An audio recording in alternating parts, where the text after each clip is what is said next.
Hey, what's going on, guys? I'm dropping back in here. I want to talk to you guys a little bit about our ancestors, the way they lived, and how it's a little bit different than the way we live today. Okay? And I'm going to kind of hopefully bring you to the realization of why it's important for you to kind of take on new and novel challenges that are going to help your growth. Okay, so let's talk. We're going to get a little bit neuroscience-y, right? I've taken a few neuroscience courses so far in my physical therapy school education, and one thing that really hit home for me was how the brain likes to take the path of least resistance, right? So our ancestors were forced to take on new challenges because they had to eat, right? They had to hunt, they had to gather, and they had to seek out information, right? So they're on foot, they're out in inclement weather, they're getting uncomfortable because they had to. But this really stimulated their growth, right, and their happiness. So it's interesting, right? Because you would think they're in inclement weather, right? They're traveling on foot. They're hunting, they're gathering, they're spending their days. They're not watching Netflix. How could they be happy? So the way the brain works, right? So if we are everything's convenient nowadays, right? So like we're on our phones, we're dependent on our phones, our Netflix, our comfort, our heating, our air conditioning. These are all great things, right? But if they go too far and you are comfortable all day and convenience all day, every day, around the clock, our brain doesn't have to grow. We don't have to evolve. We don't have to change, right? We're comfortable. Our brain thinks that we like that because, right, it's taking the path of least resistance. Everybody has this default. Just easy. Path of least resistance. The problem with that is that, yeah, we're going to get a dopamine kick, right? From being convenient, from being comfortable. But our body likes, it's a term called homeostasis, right? Our body is going to start to bring you back down to baseline and even sometimes lower than baseline if you're really overdoing it, scrolling on the phone, whatever. If you're really overdoing which our brain thinks we want to do. That's the trap, right? Our brain thinks this is good for us. This is comfortable. But we need to voluntarily seek out challenges, do things that are uncomfortable, and try to get comfortable in the discomfort, right? So I always relate it back to my two things, right? I study, I'm out there running in inclement weather, don't want to do it, but when we go through that, right, and we can kind of go, the most difficult part, right, of anything is starting. So like my first 5 minutes of a run in the winter, right, of whatever, it feels like 15 degrees, winds are blowing. It's terrible, right? It's like, man, all I want to do is go inside and relax. So at that point, you're aggravated, whatever. But then you start to realize, your brain, it clicks in your brain. It's like, maybe this does feel kind of good. I'm getting fresh air, I'm getting sunlight, my blood's circulating, my muscles are activated. Maybe we'll kick this guy some dopamine. You know what I mean? Maybe we'll get this guy some adrenaline going. Now everything is flowing, right? A cascade of catecholamines, right? Your dopamine, adrenaline, um, flowing through your body, blood's pumping. Maybe this is good for my brain. Now my brain's growing, right? My muscles are growing. And by the end of the run, man, that was brutal. But now I go and take a hot shower, right? Now that because I voluntarily took on a challenge that wasn't convenient and my brain was a little bit ticked off, right? Because our brain doesn't like all that resistance. But now that I forced it through that, now everything that would just normally raise my dopamine a little bit, right? A hot shower, scrolling, Netflix, now it's 10 times higher, right? Because it's all relative there. Yeah, because we kind of grew. Like we did something that was difficult and our brain can grow. So that's just a little bit of like the little bit of the neuroscience behind it. And that's important to understand, because if we don't understand that our brain is going to default to path of least resistance, what's easy?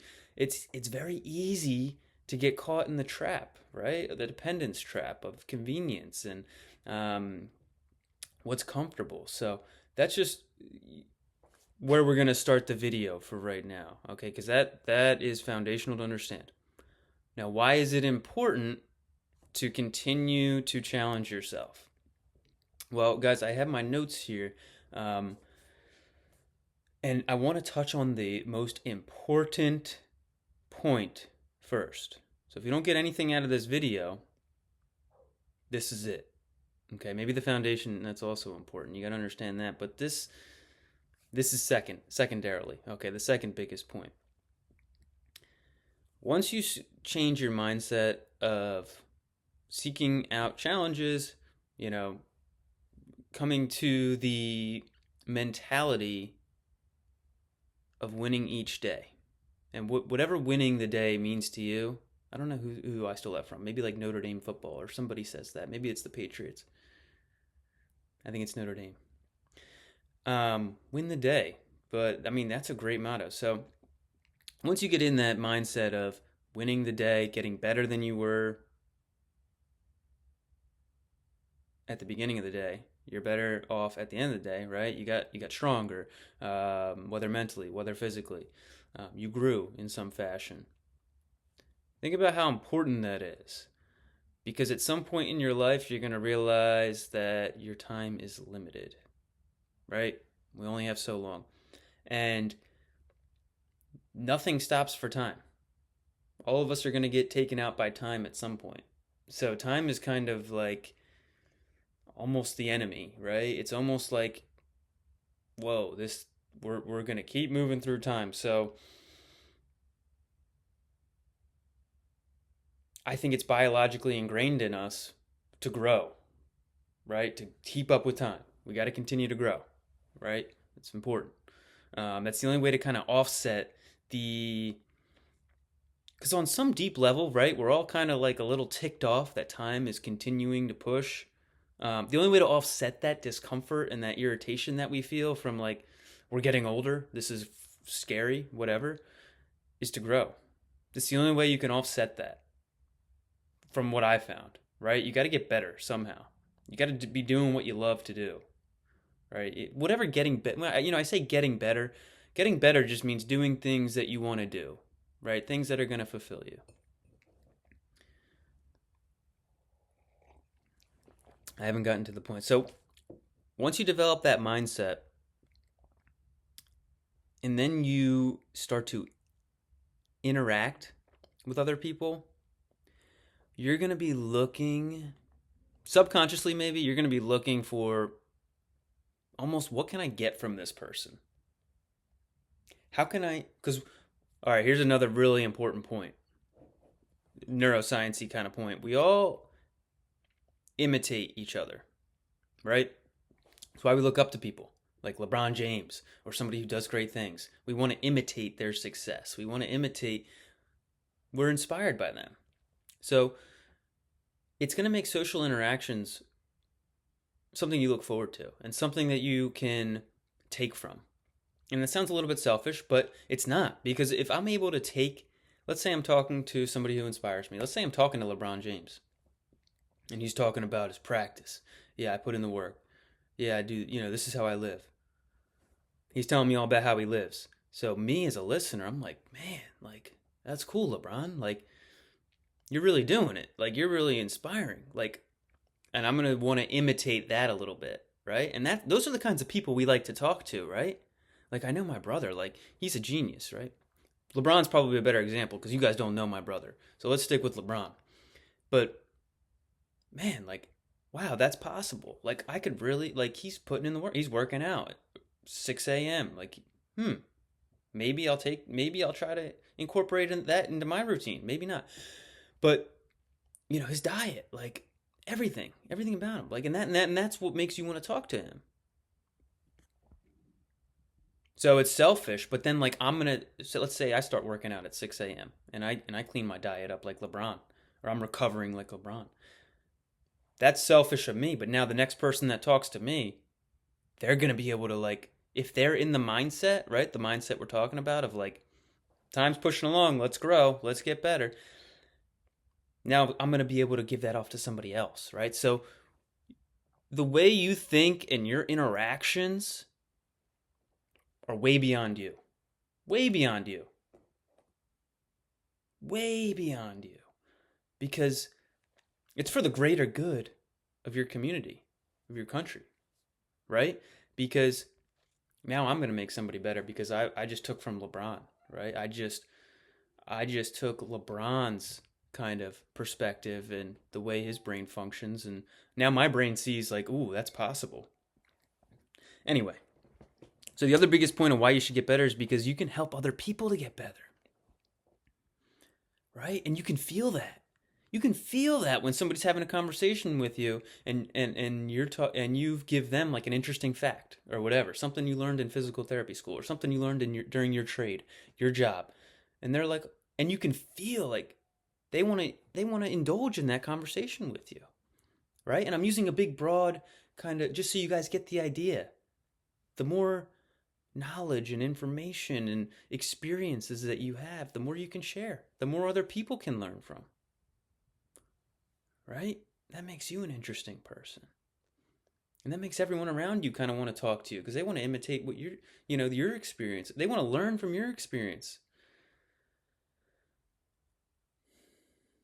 So this is really what my channel is going to be about, guys. Like,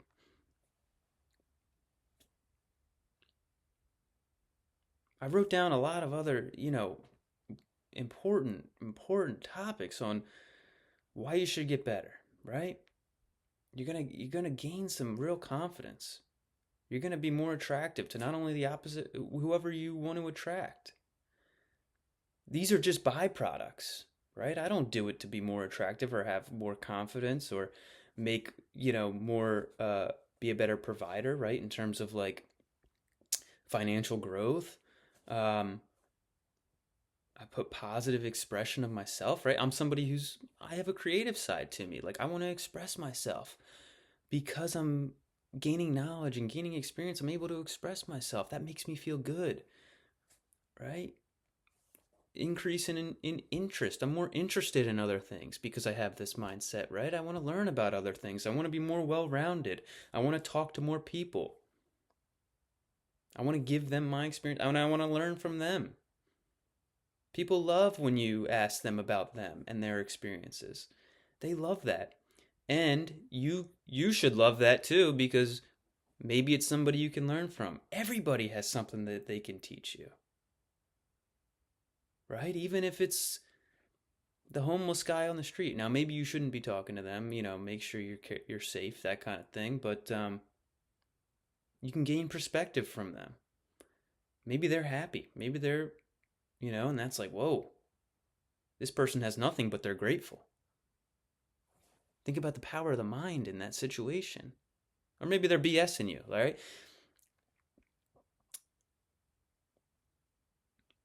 These are just a few of the byproducts of getting better. And what does getting better mean, right? Because that could mean a whole lot of different things. And I want it to mean whatever it means to you. If that means gaining more experience, if that means doing more of the things that you love, or if that means having more social interaction. Um, I really didn't want this to be a long video, but I kind of want, I just got back on the YouTube scene here. I noticed I was going back and reviewing some of my old videos from 3 years ago, or 2, 3 years ago, and um, it's kind of cool to see myself from 3 years ago, and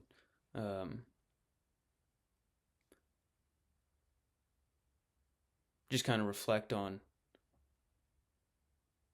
who I was and who I want to become, and what else do we have better to do?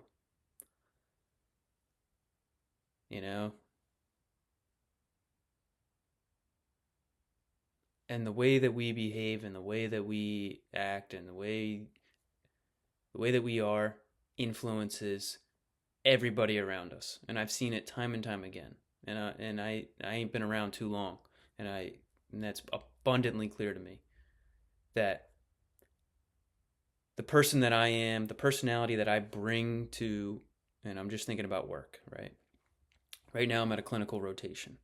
So that's why I'm able to get back on with you guys. I was busy going to school on the weekends and working during the week. Now I'm just working at a, different, it's a learning experience, clinical rotation, and I'm an observer, right? I'm a learner. And, I'm also doing the work too, but I'm observing how the culture is a little bit different from where I used to work. And the personality and the person that I am, I can tell that that influences so many people around you. Maybe it's a little bit different because I'm at a big clinic with 8 other physical therapists, different teams, different departments, all these patients. But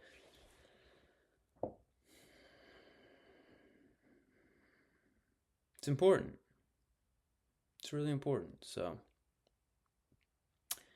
I just want this channel to be somewhere where we can be a platform for us to have a conversation, for us to engage with each other, orient ourselves properly, and grow, right? Because there's no guide on how to live and what to do, or um, these are just some of the things that I noticed. And I'm rambling on now, guys. So that's the gist of the video. I appreciate you guys watching. If you made it all the way to the end, I really appreciate you, and would appreciate you just leaving some feedback. That helps to orient me. That helps to help this channel grow, and helps me to learn from you. And I hope you learned something from this video and can take it with you. And would love to hear from you.